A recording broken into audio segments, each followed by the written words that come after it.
Hey everybody, Mitch here with our end of day review. On the screen, this was our pre-market profile. Our plan on the day was kind of this is the floor, this is the ceiling. Do we kind of traverse from the midpoint up and test higher through these kind of little test spots? Do we revert back down? Do we hold? Obviously, from the initial sell in the morning, this was a really strong long because of this being the bottom of our expected range in the morning. So it was easy to take some tight risk for reward to the upside to see if we got the extension through this zone to go test the overnight high area.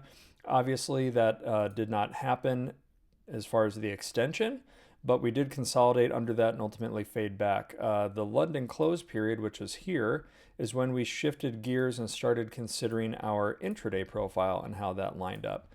And what we saw were a couple of areas of interest. We saw the failure to hold this strike to compel us back up would point us down to a key balance here around 75.70. If you failed to hold 75.70, you could potentially get pinned under it.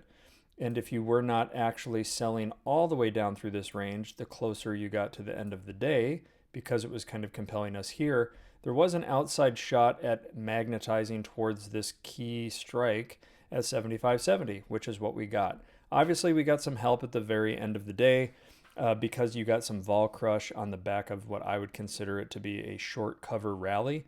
You had people monetizing shorts, covering those positions, which leads to a natural reduction in volatility, and you get kind of this rapid movement, right?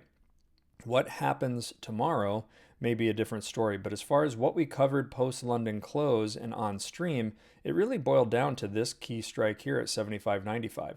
Do you hold that and get the drift up? Do you get a lack of volatility that actually allows for that to happen just kind of naturally to drift higher? Or do we do the base case, which was kind of settling slow and low back towards this key balance? Obviously, we did get some extended volatility that allowed us to push under that, but it's no surprise that we ended up coming back to it.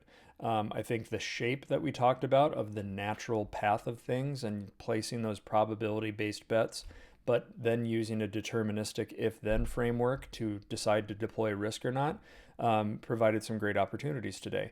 I took most of mine early, and then this afternoon post-stream, I actually saw this weakness start displaying and decided to start shorting NQ and MNQ instead, and was able to get in from 22 to 90 and catch the majority of this short, and thankfully got out of Dodge before this huge short cover rally at the death. But you can trade both instruments off of this kind of structure, and hopefully you guys stay tuned for stream tomorrow for OPEX. Good luck.